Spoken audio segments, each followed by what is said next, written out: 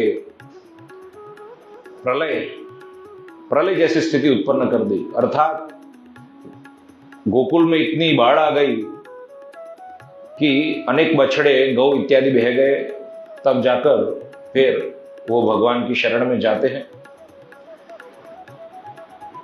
और फिर भगवान को जब वो इस प्रकार निवेदन करते हैं कि आप ही हमारे नाथ हो, इस गोकुल के आप नाथ हो, आप हमारी रक्षा करो,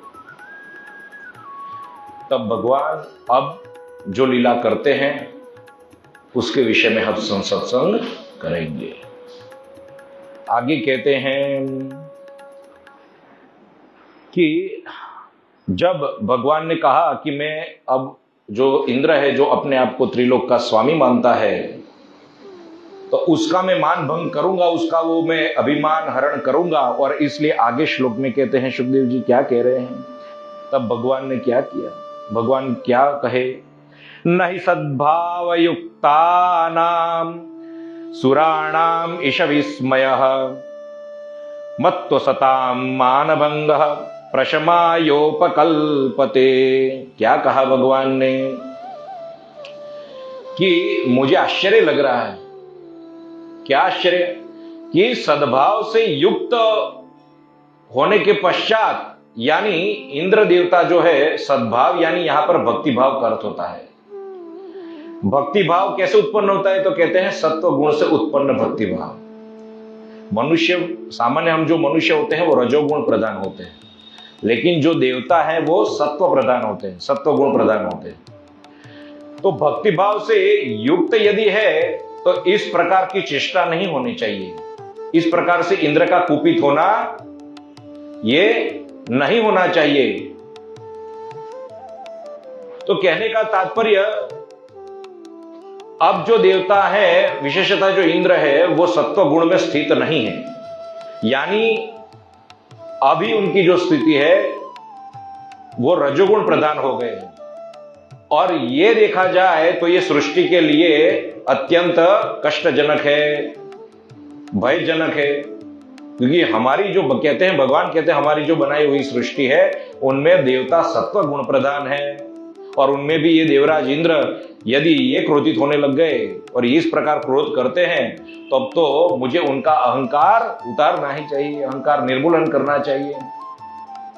इसलिए कहते हैं कि भगवान ने उनका मान भंग करूं, इस प्रकार अब उन्होंने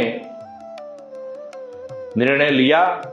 और आगे कहते हैं क्या हुआ, तस्मान् मच्छरणं गोष्ठं मन्नाथम मत परिग्रहम गोपाये स्वात्म योगेन सोयम में व्रत आहितः।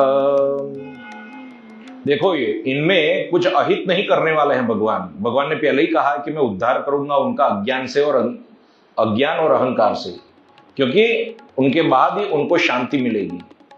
उनके बाद ही उनको शांति मिलेगी। किनको? इंद्र को। इसलिए वो अहित नहीं कर रहे हैं। इसलिए यहां पर अब स्पष्ट रूप से भगवान कह रहे हैं कि ये जो नंद बाबा इत्यादि जो गोपगण है, ये सभी लोग मेरे शरणागत हैं, और शरणागत का भय दूर करना, उनकी रक्षा करना, वो तो मेरा कर्तव्य है। और विशेषतः देखा जाए तो ये तो व्रज है, तो व्रज का तो मैं नाथ हूं। मैंने तो संकल्प लिया है, मैंने संकल्प लिया है कि किसी भी काल में मैं व्रज की रक्षा करूंगा। मैं तो व्रजपति हूं। तो तस्मान मत शरणम गोष्ठम मन्नाथम मत परिग्रहम, मैं ही उनका रक्षा करने वाला हूं, मैं ही उनका नाथ हूं। तो वो और किनका आश्रय लेंगे मेरे सिवा? तो इसलिए कहते हैं गोपाये स्वात्म योगेन सोयम में व्रत आहितः।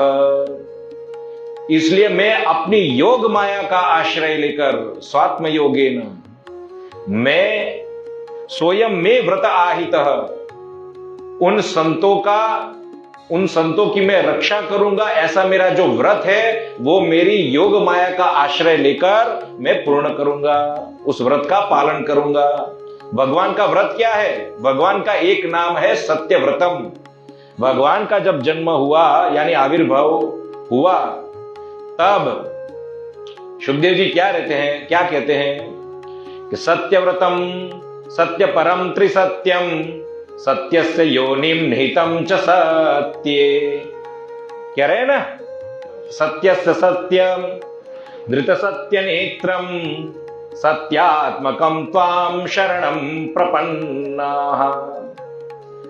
तो भगवान सत्यव्रत है। सत्यव्रत का अर्थ क्या होता है? तो कहते हैं अच्युत, जो अपने सत्य संकल्प से च्युत नहीं होता वो है अच्युत। सत्य संकल्प क्या है? मैं मेरे शरणागत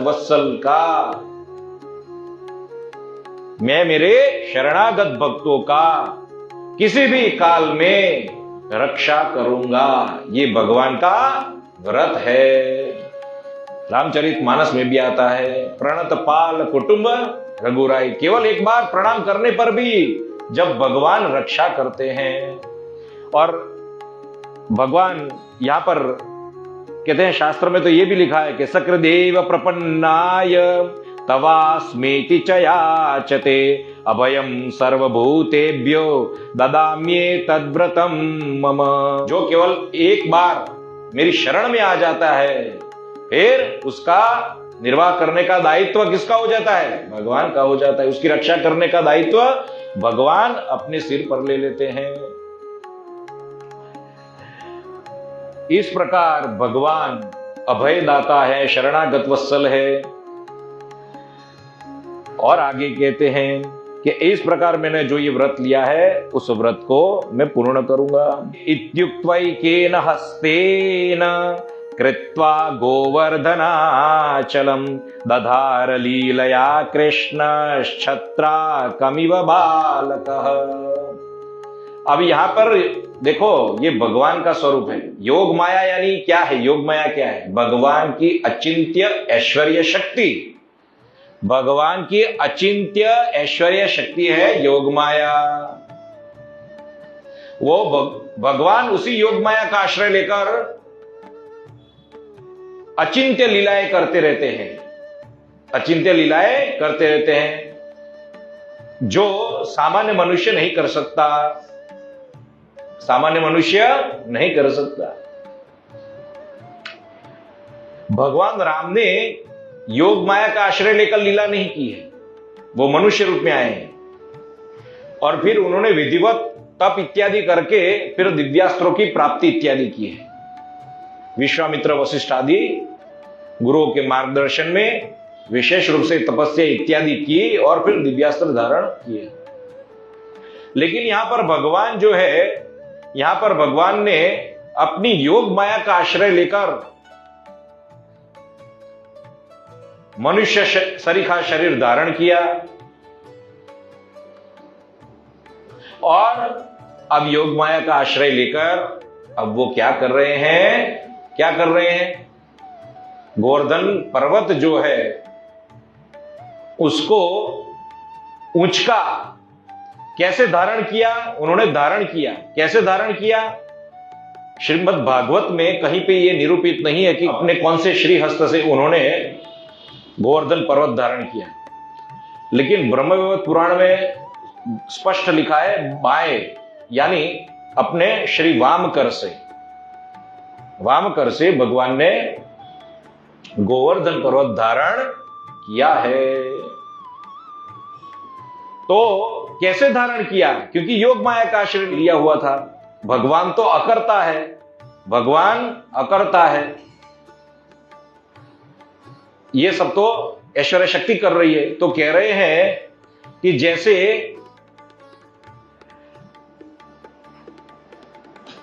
ये वर्षा ऋतु में एक विशेष प्रकार का पुष्प होता है, जो बच्चे होते हैं ना, जैसे गुजराती में उसको बिलाड़ी का टोप कहते हैं, समझ रहे हो?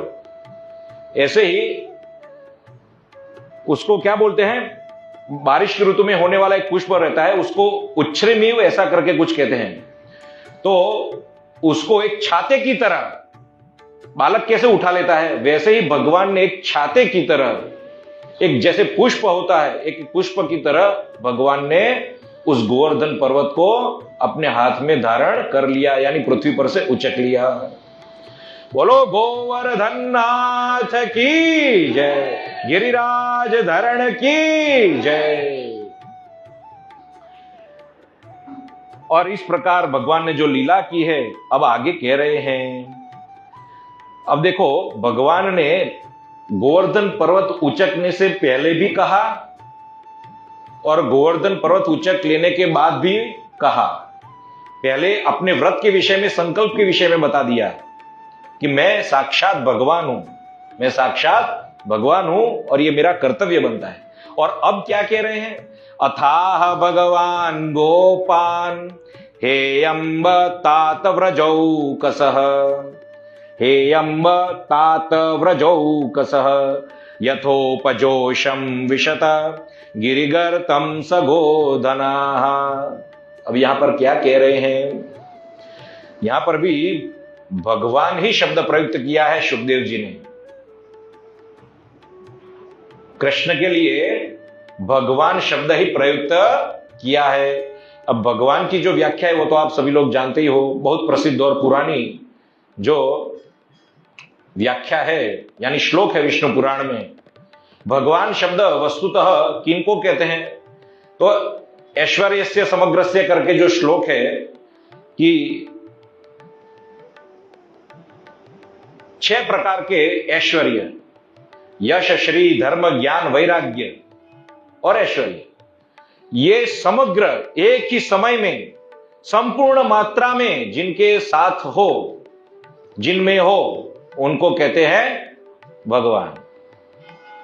दूसरा भी श्लोक कहा है कि विद्या अविद्या जो जानता हो, उत्पत्ति विनाश इत्यादि सब कुछ जानता हो, प्रलय प्रकृति सब कुछ, भूत भविष्य इत्यादि, तो केवल भगवान ही ये 2 वस्तु में पारंगत है, अन्य कोई नहीं है, अन्य कोई नहीं है। लेकिन भगवान शब्द अगस्त्य ऋषि, पाणिनि ऋषि, जो वैदिक काल के ऋषि हैं, उन लोगों के लिए भी प्रयुक्त हुआ है, लेकिन वो गौण रूप से प्रयुक्त हुआ है। यहां पर जो भगवान शब्द प्रयुक्त होता है, तो वो भगवान फिर समझ लेना कि वो ऐश्वर्य से समग्र से और विद्या विद्या जो हमने पहले कहा, इस प्रकार से संपूर्ण ऐश्वर्य जिनके पास है, ऐसे भगवान। तो यहां पर भी सुखदेव जी ने भगवान शब्द प्रयुक्त किया है। हे अम्ब तात व्रजौकसः, अम्ब यानी जननी, हे मां अपनी यशोदा मां, तात यानी पिताश्री, और व्रज यानी व्रजौकसः यानी व्रजवासी है, व्रजवासी। हे समस्त व्रजवासी लोग, हे माता पिता, आप लोग आ जाइए। कहां जाइए? गिरिगर्तम सगोधनाः, गिरिगर्त यानी जो गोवर्धन पर्वत उचक लिया है, और अब जो नीचे अवकाश बचा है, जो गड्ढा है, समझ रहे हो, जो जगह है, जो जो स्थान है, वहां पर आप आ जाइए। सगोधना यानी आपके साथ जो भी गोधन इत्यादि है वो सब लेकर आप आ जाइए। कैसे आ जाइए? डरते डरते डरते डरते नहीं, डरते डरते नहीं आना है। यथोपजोषम, सुखपूर्वक आइए। कैसे? सुखपूर्वक। हम जिस प्रकार मंदिर में दर्शन करने जाते हैं उस प्रकार नहीं, उस प्रकार नहीं। भगवान यहां पर अभयदान दे रहे हैं। निश्चित रूप से आप निश्चिंत हो जाओ, आप निश्चिंत हो जाओ, सुखपूर्वक आओ। समझ रहे हो? अच्छी तरह से, अच्छी रीति से छकड़ों में अपना जो सामान है इत्यादि, जो गोधन है अपना, उस समस्त गोधन को लेकर कोई एक भी गौ माता रह न जाए, इस प्रकार अच्छी रीति से आइए। हम लोग क्या करते हैं? दर्शन के लिए जाते तो सुखपूर्वक जाते हैं, नहीं जाते हैं। और जो धक्का मुक्की करते हैं तो ये वास्तविक दर्शन नहीं है, ये वास्तविक दर्शन नहीं है। इस प्रकार के दर्शन लाभदायी नहीं होते। भगवान ये कभी नहीं कहते कि एक दूसरे के पैर को छुदते हुए, उनको मारते हुए, लात मारते हुए, गालियां बकते हुए, इस प्रकार के दर्शन कभी लाभदायी नहीं होते। तो आगे का ही है, न त्रास इह वह कार्यो मध्यस्थाद्रि निपातने वात वर्ष भये नालम तत्राणम विहितम हि वह। अब यहां पे क्या कहा? आप लोग ये मत विचार करना कि ये गिर जाएगा, जो मैंने ये उठाया है वो गिर जाएगा। अर्थात अब ये जो नंद बाबा इत्यादि है, केवल नंद बाबा को ये गर्गाचार्य ने जब नामकरण संस्कार किया था तब जाकर महिमा बताई थी। बाकी अन्य लोगों को तो मनुष्य दृष्टि है ना, सब लोगों को तो एक बालक की दृष्टि है कि अपने जैसा सखा ही है, अपना सखा है, गोपियों के लिए एक बालक है। समझ रहे हो? तो वो तो एक मानुषी दृष्टि हो गई ना। तो भगवान की दृष्टि से न देखकर केवल मनुष्य की दृष्टि से देखेगा, तब तक भय रहेगा, रहेगा और रहेगा। इसलिए कहा, मुझे केवल एक बालक के रूप में न जानो, मैं साक्षात भगवान हूं। लेकिन वो इस प्रकार नहीं बोलते स्पष्ट रूप से, पहले बोल दिया, लेकिन वो जो बोला वो सुनाई दिया नहीं सुनाई दिया, लेकिन यहां पर तो स्पष्ट रूप से उनको संबोधित करते वहां पर कह रहे हैं, क्या कह रहे हैं कि आप ये कल्पना मत करो कि ये गिर जाएगा, ये पर्वत गिर जाएगा, आप निश्चिंत हो जाओ, सुखपूर्वक आओ। तो हम जब भगवान का दर्शन करने जाते हैं, मैं आपको ये बोल रहा हूं, जब भगवान का दर्शन करने जाते हैं तो हमें सुखपूर्वक क्यों नहीं जाना चाहिए? और आगे कहते हैं, वात वर्ष भये नालम तत्राणम विहितम हि वह। ये मैंने क्यों किया है? ये वैसे ही उदाहरण नहीं किया है, मैंने स्पष्ट कहा, ये मैंने जो धारण किया है वो इंद्र के जो प्रकोप है, ये तो ये वात वर्ष, ये ना जो प्रचंड आंधी, उससे जो जल वर्षा हुई, उससे बचाने के लिए ये मैंने धारण किया है, वैसे धारण नहीं किया है। कहने का तात्पर्य, आप लोगों को अभयदान देने के लिए ही मैंने ये पर्वत धारण किया है। आगे कहते हैं, तथा निर्विविशोर्गर्तम कृष्णाश्वासितमानसाः यथावकाशं सधनाः सव्रजाः सोपजीविनः। भगवान से आश्वासन प्राप्त जैसे हुआ तो अब वो निश्चिंत हो गए और अपना समस्त गोधन, और कहते हैं अब सव्रजाः यानी छकड़े पर इत्यादि पर चढ़ाकर, और सोपजीविनः अपने भृत्य यानी सेवकगण और पुरोहित आदि को साथ में लेकर सब लोग, अब ब्रजवासी लोग अब गोवर्धन पर्वत की शरण में चले गए। कैसा गोवर्धन पर्वत? जिनको भगवान ने अपनी योग माया से धारण किया है। यहां पर भी भगवान ने योग माया शब्द इसलिए प्रयुक्त किया कि मैं तो अकर्ता हूं, मैं अकर्ता हूं, मुझे कोई श्रम नहीं पहुंचता। भगवान ये स्पष्ट रूप से कह रहे हैं कि मैं भक्तों की रक्षा करता हूं तो मुझे कोई श्रम पहुंचता नहीं है, मैं भगवान हूं। यदि मुझे श्रम पहुंचा, हम नहीं कभी कभी कहते हो भगवान को श्रम पहुंचा, श्रम पहुंचा, भगवान को कोई श्रम नहीं पहुंचता। भगवान तीनों गुणों से अतीत है, संपूर्ण रूप से अप्राकृत है, सच्चिदानंद घन है। तो उनको थोड़ा कोई पसीना आएगा या फिर उनको समझ रहे हो ना? नींद आएगी या फिर आलसी आएगी, उनको कुछ नहीं होने वाला है, कोई विकार रहित, वो तो सच्चिदानंद घन है, इसलिए उनको कोई श्रम नहीं होता है। अब आगे कहते हैं शत्रुव्यथाम सुखापेक्षाम हित्वा तैर्व्रजवासिभिः वीक्षमाणो दधावद्रिम सप्ताहम नाचलत पदात्। अब यहां पे क्या कहा? शत्रुव्यथाम, भगवान ने ये जब पर्वत धारण किया तो कहते हैं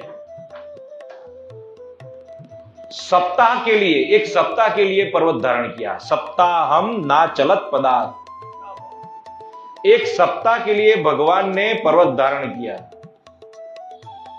ना चलत पदार्थ, अपने स्थान से वह बिल्कुल हिले डुले नहीं, बिल्कुल चलित नहीं हुए। और तो क्या खाना पीना भोजन भूख तो लगी होगी ना? तो आगे क्या कह रहे हैं? शत्रुव्यथाम, भूख पिपासा, भूख क्षुधा तृषा इत्यादि से व्याकुल हुए बिना, सुखापेक्षाम, किसी भी सुख की अपेक्षा रखे बिना, उनको त्याग कर, उस सुख की अपेक्षा को त्याग कर, हित्वा तैर व्रजवासी भी, उन व्रजवासियों की भगवान ने रक्षा की। और वो व्रजवासी उस समय क्या कर रहे थे 7 दिन तक? तो कहते हैं वीक्षमाणो दधावद्रिम, जो भगवान ने जो पर्वत धारण किया है, भगवान के उस मनोरम्य दर्शन को वो करते ही रहे और देखते रहे, भगवान को एकाग्र चित्त से देखते ही रहे। अन्य पुराण इत्यादि में कहा है कि भगवान की लीलाओं का भी गान किया है। किन्होंने? नंद बाबा गोप गोपियों ने भगवान की लीलाओं का गान उस समय किया है 7 दिन तक। यहां पर वीक्षमाणो करके कहा कि एक दृष्टि रखकर देख रहे हैं, लेकिन उन्होंने लीलाओं का गान भी किया है ब्रह्मवैवर्त पुराण इत्यादि के अनुसार। 7 दिन तक भगवान की लीलाओं का गान करते रहे, जो पहले उन्होंने की पूतनावत इत्यादि जो है। और 7 दिन कब निकल गए ज्ञात भी हुआ नहीं। और कहते हैं उस 7 दिन तक, समझ रहे हो,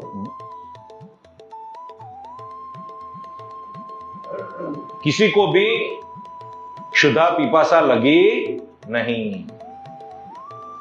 तो यह भगवान की योग माया का प्रभाव है, अचिंत्य ऐश्वर्य शक्ति का प्रभाव है।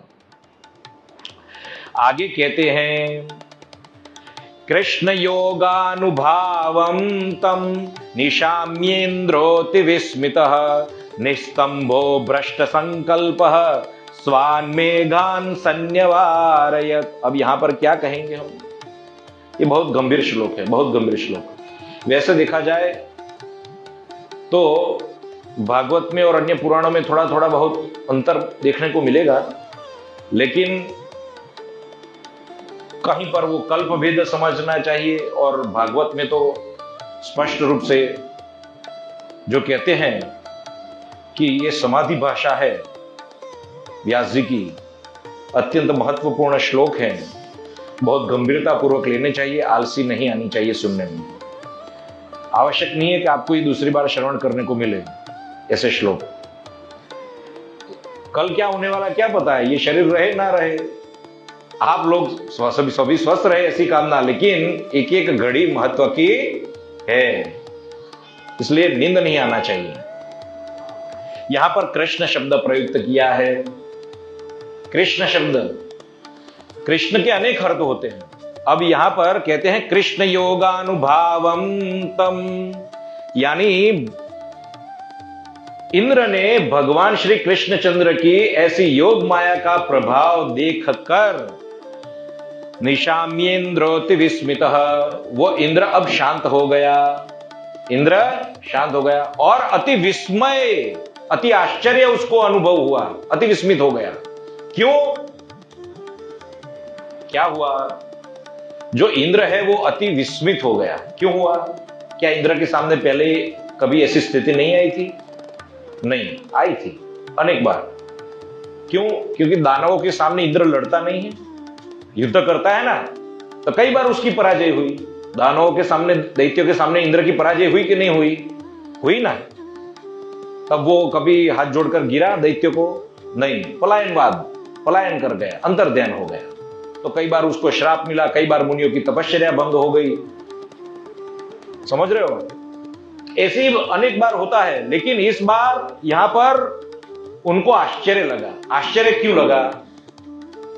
इसलिए लगा क्योंकि वो पहले अभी तक भगवान को भगवान न समझकर केवल एक मनुष्य ही समझता था।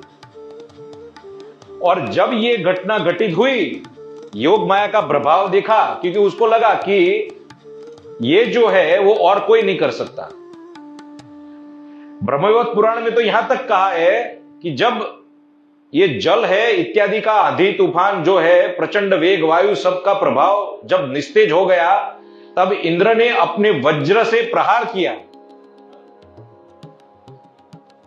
तब वो वज्र के प्रहार को यानी प्रभाव को भगवान ने अपनी निर्निमेष दृष्टि मात्र से स्तंभित कर दिया। और अन्य देवताओं को भी, जैसे कोई दीवार पर जो एक चित्र रेखांकित किया गया हो, उसी प्रकार स्थिर कर दिया। देवताओं को इंद्र के वज्र सहित एक पुतली की माफक स्थिर कर दिया, स्तंभित कर दिया। और तब जाकर उनको आश्चर्य लग रहा है। इनको? इंद्र को। और यहां पर जब ये प्रभाव जब निस्तेज हो गया, तब जाकर उनको 7 दिन बीत गए, कुछ भी नहीं हुआ। तब जाकर अब कहते हैं अब उनका प्रभाव समाप्त हो गया, इंद्र का प्रभाव समाप्त हो गया, निशाम्य, अब वो शांत हो गया। और क्या कह रहे हैं? निस्तंभो भ्रष्ट संकल्प। निस्तंभो यानी जो उसकी अक्कड़ता थी, अविवेकता थी, वो चली गई। अब वो नम्र बन गया, हठ चली गई, अहंकार चला गया। भ्रष्ट संकल्प, अपना जो संकल्प है वो भ्रष्ट हो गया, अब वो उससे च्युत हो गया। कहने का तात्पर्य केवल और केवल एकमात्र ऐसे कोई है तो वो है भगवान, जिनका संकल्प कभी भ्रष्ट नहीं होता, और वो है सत्य संकल्प भगवान, अच्युत भगवान, वही भगवान कृष्ण, जिनका संकल्प कभी भ्रष्ट नहीं होता। लेकिन इंद्र का संकल्प भ्रष्ट हो गया, तो अब अपने संकल्प से च्युत हो जाने के कारण अब संकल्प पूर्ण नहीं हुआ व्रजवासियों का नाश करने का। तो कहते हैं स्वान मेघान संन्यवारयत, उन्होंने अब मेघों को प्रेरित किया, शांत हो जाओ, अपना प्रभाव दिखाना बंद कर दो, अपना कार्य बंद कर दो। तब अब जल वर्षा इत्यादि, आंधी तूफान इत्यादि शांत हो गए हैं। अब यहां पर ये जो कृष्ण शब्द कहा है ना, ब्रह्मवैवर्त पुराण के अनुसार, तो कृष्ण जो दर्शन दिया है इंद्र को, वो किस रूप में दिया है? तो कहते हैं सबसे पहले इंद्र को अपने हृदय कमल में भगवान के दर्शन हुए हैं। कैसे भगवान? तो कहते हैं द्विभुजधारी भगवान, द्विभुज भगवान, मुरली धारण किए हुए भगवान के दर्शन हुए हैं। नुपुर, पैरों में नुपुर धारण किया है, हाथ में बाजू बंद है, मकराकृत कुंडल है, श्रेष्ठ किरीट धारण किया हुआ है, कटि प्रदेश में करदनी है। और भगवान की ऐसी मेघ श्याम वर्ण की जो अंग लालिमा है, और ऐसे अंग लालित्य वाले भगवान को दर्शन जब किए, और जब नेत्र उन्होंने खोले, तब भी सभी जगह पर उनको ये द्विभुजधारी कृष्ण के दर्शन हुए। द्विभुज श्री कृष्ण, दो भुजा वाले श्री कृष्ण के ही उनको दर्शन हुए। यानी भगवान ने उनको ये अनुभव जताया कि मैं सर्वस्व हूं, सर्वत्र हूं और सर्वशक्तिमान हूं। भगवान ने क्या कहा? मैं, कृष्ण का एक अर्थ होता है ब्रह्मवैवर्त पुराण के अनुसार सर्वबीज, सर्वाधार और सर्वत्र जो व्याप्त है, ऐसे भगवान। तो उसी प्रकार भगवान ने उनको दर्शन दिए, हृदय के अंदर भी, हृदय के बाहर भी। देहली दीप न्याय कहते हैं उसको। ये जो देहली होती है ना हमारी, गुजराती में उमरा कहते हैं, उस पर दीपक रख दे तो बाहर भी आएगा, अंधेरा बाहर भी दूर होगा, बाहर भी प्रकाश आएगा और घर के भीतर भी आएगा। तुलसीदास जी ने भी कहा है, उसके विषय में एक चौपाई भी है। राम नाम मणि दीप धरु जी देहली द्वार। जीभ रूपी देहली पर राम नाम रूपी दीपक को रखना चाहिए, मणि को रखना चाहिए, जिससे अंदर और बाहर अंधकार दूर होता है। तो यहां पर इंद्र को अंदर और बाहर दर्शन दिए हैं। अभी दर्शन कर रहा था शास्त्रों के, तब कृष्ण नाम का एक अर्थ प्राप्त हुआ। गर्ग संहिता में भी है, ब्रह्मवैवर्त पुराण में भी है। अब ये कृष्ण में जो ककार है वो ब्रह्मा का है। ककार ब्रह्मा को सूचित करता है, रीकार है वो अनंत को सूचित करता है, शेषनाग को सूचित करता है। अनंत को सूचित करता है, शेषनाग को सूचित करता है। शकार है वो शिव जी को सूचित करता है, श जो है शिव जी का है। ऋणाकार से धर्म का बोध होता है, ऋणाकार से धर्म का बोध होता है। और अकार से अग्निदेव का भी बोध होता है, और श्वेत द्वीप निवासी जो विष्णु है वो विष्णु का भी बोध होता है। और अंत में जो विसर्ग है वो विसर्ग, क्योंकि कृष्ण को केवल कृष्ण नहीं कहा जाता। कृष्ण का पूर्ण नाम क्या है? कृष्ण। कृष्ण क्या नाम है? कृष्ण। पीछे दो बिंदु होते हैं विसर्ग, तो विसर्ग का अर्थ है नर और नारायण। ये ब्रह्मवैवर्त पुराण में शास्त्रोक्त व्याख्या है।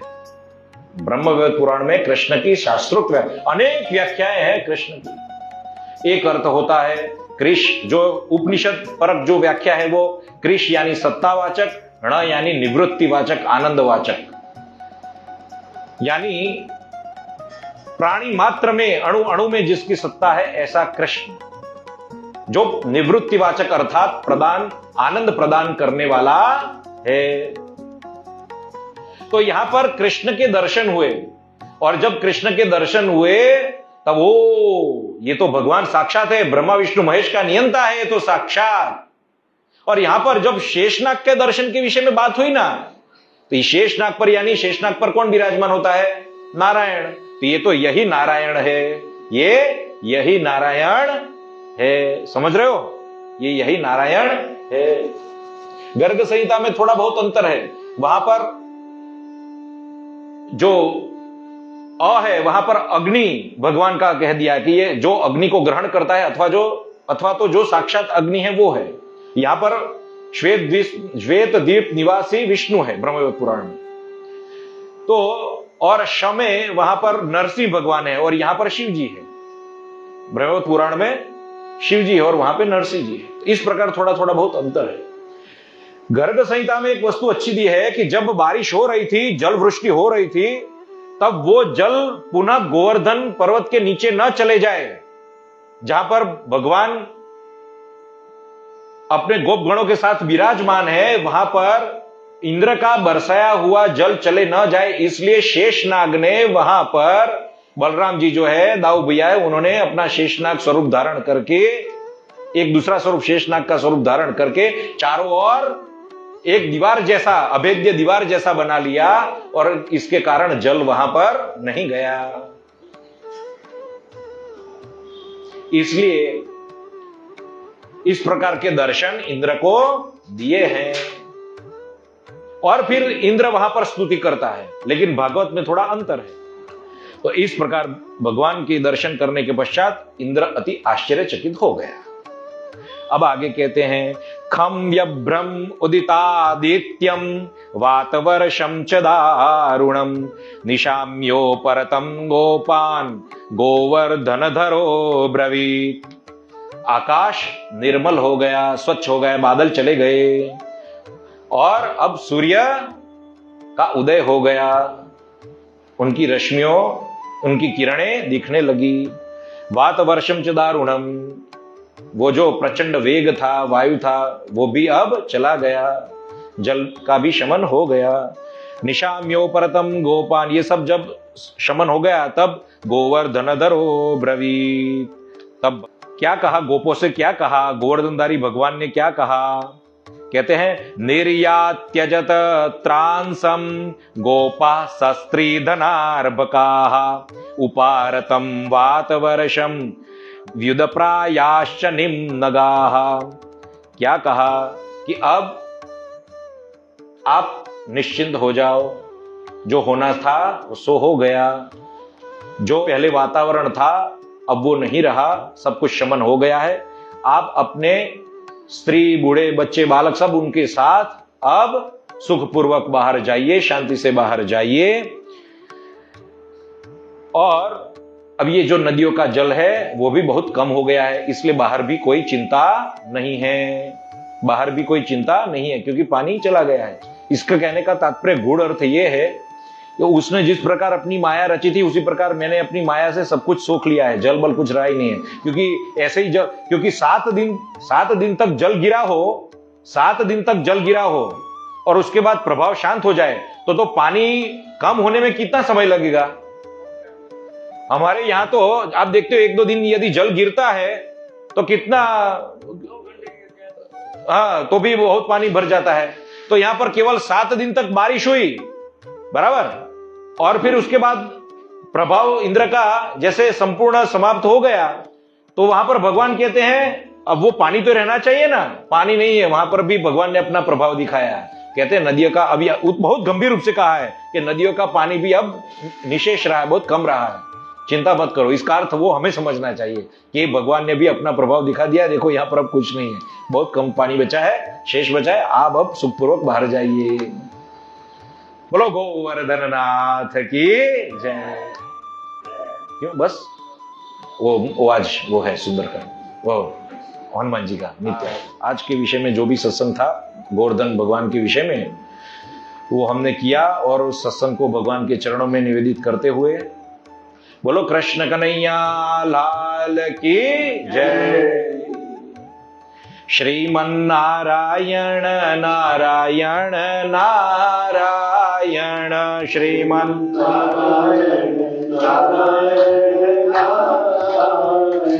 श्रीमन्नारायण नारायण नारायण, श्रीमन्नारायण नारायण भजमन्नारायण नारायण नारायण, भजमन्नारायण भजमन्नारायण नारायण नारायण, भजमन्नारायण श्रीमन्नारायण नारायण नारायण, श्रीमन्नारायण नारायण। गोविंद जय जय गोपाल जय जय, गोविंद जय जय गोपाल जय जय, गोविंद जय जय गोपाल जय जय, गोविंद जय जय गोपाल जय जय। राधा रमण हरि गोविंद जय जय, राधा रमण हरि गोविंद जय जय, राधा रमण हरि गोविंद जय जय, राधा रमण हरि गोविंद जय जय। हे कृष्ण गोविंद हरि मुरारी, हे कृष्ण गोविंद हरि मुरारी, हे नाथ नारायण वासुदेव, हे नाथ नारायण वासुदेव, जिह्वे पिब स्वामृत में तदेव,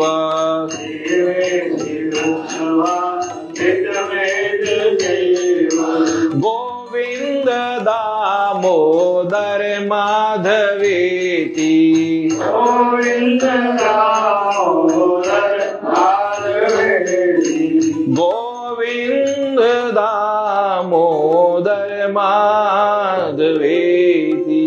कृष्ण कन्हैया लाल की जय। श्री गोवर्धन नाथ की जय। श्री गिरिराज धरण की जय। श्री वृंदावन बिहारी लाल की जय। ओम नमः पार्वती पतये हर हर महादेव हर। क्यों इंद्र जैसे जो है भगवान को, उनकी जो है प्रभाव, उनके स्वरूप को नहीं समझ पाए। हम लोग समझ पाएंगे क्या?